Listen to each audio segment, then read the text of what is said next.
ओम शांति। 17 जून 2023 की साकार मुरली से होमवर्क। आज की मुरली से हम लक्ष्य लेंगे, स्वर्ग का मालिक बनने का पुरुषार्थ करना है। आज की मुरली से हम 5 बातों पर अटेंशन देंगे। स्वर्ग का मालिक बनने के लिए निश्चय बुद्धि बनना है, श्रीमत पर चलना है, बाबा की याद में रहना है, पवित्र बनना है और सच्चा सेवाधारी बनना है। निश्चय के लिए आज की मुरली में बाबा ने बताया, पहले स्वयं पर निश्चय, अपने आप को आत्मा निश्चय कर घड़ी घड़ी बाप को याद करना है। तो आत्मा का आज बार बार अभ्यास करते रहना है।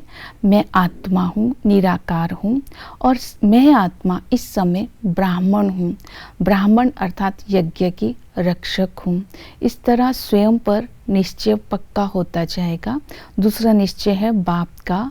इस संगम युग पर हमने विचित्र बाप का हाथ पकड़ा है। इस निश्चय से बाप को याद करके स्वर्ग का मालिक बनना है। तीसरा निश्चय है ड्रामा का। ड्रामा में हिस्ट्री रिपीट होनी ही है। इस ड्रामा में हम ही ब्राह्मण बने थे और हम ही ब्राह्मण बनकर अब स्वर्ग का मालिक बनने का बाप से वर्षा ले रहे हैं। चौथा निश्चय है पढ़ाई पर। बाबा इस समय हमें पढ़ाई पढ़ाकर राजाओं का राजा बनाते हैं। इस ज्ञान को बुद्धि में धारण कर, ज्ञान के भोजन को धारण कर बुद्धि को शक्तिशाली बनाना है, क्योंकि हमें रचता और रचना का ज्ञान इस समय मिला है। फिर हमारा निश्चय है वर्षे के ऊपर। सतयुग में पीस, प्योरिटी और प्रोस्पेरिटी है और सतयुग में एक धर्म है और वहाँ हर आत्मा पवित्र है, सदा सुखी है। तो इसी तरह हम अपने आज निश्चय को चेक करेंगे, हर प्रकार का निश्चय मेरा कहाँ तक बना है। दूसरा है श्रीमत। तो बाबा ने आज की मुरली में पहली श्रीमत ये दी कि तुम्हें विकारों को छोड़ना है, अर्थात 5 भूतों का त्याग करना है, उन पर जीत पानी है। दूसरी श्रीमत दी बाबा ने कि सदा सुखी बनना है और तीसरी श्रीमत दी किसी को दुख नहीं देनी है, दुख नहीं देना है। फिर बाबा ने कहा 1-2 को बाबा की याद दिलाकर सावधान करते रहना है और स्व उन्नति को पाना है। ये श्रीमत आज बाबा ने दी। और याद के लिए बाबा ने कहा देही अभिमानी भव, जैसे कि आज वरदान दिया, देही अभिमानी बनकर इस चित्र में विचित्र बाप को घड़ी घड़ी याद करो। जितना बाप को हम याद करते रहेंगे उतना ही आत्मा पवित्र बनती जाएगी। निरंतर याद करने से बाबा ने कहा तुम मेरी माला का दाना बन जाएंगे।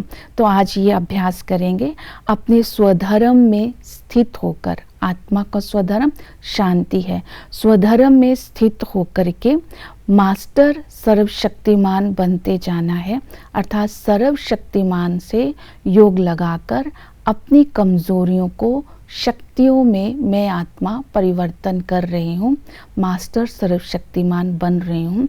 ये अभ्यास बार बार करते रहना है। पवित्र रहने के लिए बाबा ने कहा सतो प्रधान तुम्हें पवित्र बनना है।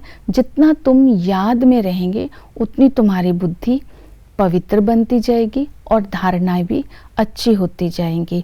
तो इसके लिए बाबा ने अपने बुद्धि रूपी बर्तन को पवित्र रखने के लिए याद के ऊपर ही अटेंशन दिलवाया कि तुम्हारी बुद्धि जिन मुआफिक होनी चाहिए। जैसे कि जिन अगर थोड़ा सा भी उसको काम ना दे तो वो जिसका अधीन होता है उसी को ही खा लेता है। तो मन बुद्धि हमारे अधीन है, आत्मा राजा है। अगर मन बुद्धि को बाबा की याद में बिजी नहीं करेंगे तो माया के वश होकर के आत्मा रूपी राजा को गुलाम बना देंगे। इस तरह सर्वशक्तिमान की याद से स्वयं को पवित्र बनाना है। और फिर बाबा ने बोला कि जब सन्यासी सतोप्रधान सन्यासी होते हैं तब उनके अंदर पवित्रता की ताकत होती है। तुम भी अभी बाप की याद से स्वयं को पवित्र बना रहे हो तो अपने आप को शक्तिशाली बना रहे हो। सेवा के लिए बाबा ने कहा पवित्रता की धारणा कर, दूसरों को पवित्रता की धारणा करानी है। श्री कृष्ण जो थे वो ना प्रजापिता है ना परम पिता है। श्री कृष्ण को बाप भी नहीं कहा जा सकता है। इस तरह आज दूसरों को 3 बाप का परिचय देना है और ये ज्ञान दे करके स्वयं को स्वर्ग का मालिक बनाना है। ओम शांति।